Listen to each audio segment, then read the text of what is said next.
కెనడాలో ఆర్ఎస్ఎస్ పై నిషేధం విధించాలి. అలాగే ఆ సంస్థ చీఫ్ మోహన్ భాగవత్ని కెనడాలోకి రానివ్వకుండా అడ్డుకోవాలని చెప్పి హీథర్ జెన్నీ క్వాన్ అనే ఇద్దరు న్యూ డెమోక్రటిక్ పార్టీకి చెందినటువంటి ఎంపీలు సీనియర్ మంత్రులకి లేఖలు రాశారు. వీళ్ళు అక్కడ విమర్శకురాలుగా కూడా పేరు పొందారు. వీళ్ళిద్దరూ ఇప్పుడు ఆ లేఖలు రాయడం వల్ల ఆ వాళ్ళతో పాటు మరో 200 సంస్థలు ఈ యొక్క సంస్థని నిషేధం విధించాలి, అలాగే ఈ యొక్క సంస్థ చీఫ్ ని ఇక్కడికి రానివ్వకుండా చెయ్యాలి అని చెప్పి మరికొన్ని 200 సంస్థలు కూడా ఈ యొక్క ప్రభుత్వానికి లేఖ రాసాయంట. మార్క్ కార్నీ ప్రభుత్వానికి లేఖలు రాస్తే ఇప్పుడు దీని గురించి అక్కడ కెనడాలో డిస్కషన్ జరుగుతోంది. మోహన్ భాగవత్ గారు ఆగస్టు చివరి వారంలో కెనడాలో పర్యటిస్తారని చెప్తున్నారు.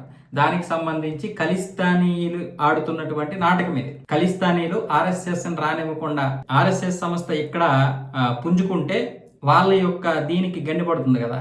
ఖలిస్తానీలు ఇక్కడ విపరీతంగా పెరిగిపోతున్నారు కెనడాలో.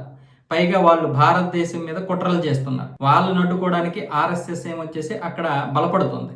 ఈ బలపడడం అనేది వాళ్ళకు ఒక విధంగా భయం పుడుతుంది. అందుకే ఇప్పుడు వాళ్ళు అనేక సంస్థల్ని ఏ విధంగా మాట్లాడుతున్నారు, మైనారిటీలపై ద్వేషము, హింసను ప్రోత్సహిస్తుంది అంటే ఆర్ఎస్ఎస్. అలాగే కెనడాలోని కార్యకర్తలు, విద్యావేత్తలను బెదిరించడం, వేధించడంపై వచ్చిన ఆరోపణలు, విదేశాల్లో భారతీయ రాజకీయ నెట్వర్క్ల ప్రభావం, కెనడాలోని కొన్ని మైనారిటీ వర్గాల భద్రతకు ముప్పుందన్న ఆందోళనలతో ఈ ఆర్ఎస్ఎస్ను నిషేధించాలి అని చెప్పి ఈ సంస్థలు రాశాయి అని చెప్పి ఇప్పుడు ఒక కథనం అయితే వచ్చింది. ఆగస్టు 6వ తారీఖు అంటే మొన్నటి నుంచి కూడా ప్రభుత్వం మీద తీవ్ర ఒత్తిడి తీసుకొస్తున్నారు అన్న ఉద్దేశంతో. ఇప్పుడు ఆర్ఎస్ఎస్ కనుక రాకపోతే కేంద్ర ప్రభుత్వానికి కోపం వస్తుంది. అంటే ఆర్ఎస్ఎస్ చీఫ్ మోహన్ భాగవత్ అక్కడికి రానివ్వకపోతే కెనడా మీద భారతదేశం ఏ విధంగా నిర్ణయం తీసుకుంటుందో, ఎలాంటి యాక్షన్ తీసుకుంటుందో బయటికి కనిపించకపోయినా లోపాయకారికంగా చాలా ఉంటాయి. కాబట్టి మార్క్ కార్నీ యొక్క ప్రభుత్వం కూడా ఒక విధంగా ఆలోచిస్తుంది అటువైపు. ఇటువైపు ఏమొచ్చేసి వ్యతిరేకత వస్తుంది. చూసారా ఖలిస్తానీలు ఎలా భయపడుతున్నారు. వాళ్ళు అక్కడి నుంచి ఇక్కడ ఉగ్రవాదం చేయొచ్చు, కానీ మనం ఇక్కడ నుంచి అక్కడికి వెళ్ళేసరికి ఇది ఉగ్ర సంస్థ అంట.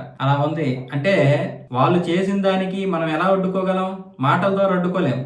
అక్కడ కూడా అలాంటి సంస్థ ఉండాలి. ఇప్పుడు ఖలిస్తానీల యొక్క సంస్థను అడ్డుకోవాలి, లేకపోతే వాళ్ళు చేస్తున్నటువంటి కుట్రలు తెలియాలంటే మన ఆర్ఎస్ఎస్ వెళ్ళాలి. తప్పదు. వజ్రాన్ని వజ్రంతోటే కొయ్యాలి అంటారు కదా. అదే విధంగా ఇప్పుడు ఖలిస్తానీ ఉగ్ర సంస్థని మన యొక్క ఆర్ఎస్ఎస్ సంస్థ మాత్రమే అడ్డుకోగలరు.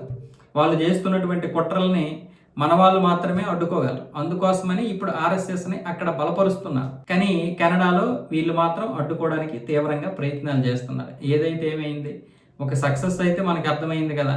ఇప్పుడు దీన్ని చూసి ఎంత భయపడుతున్నారో.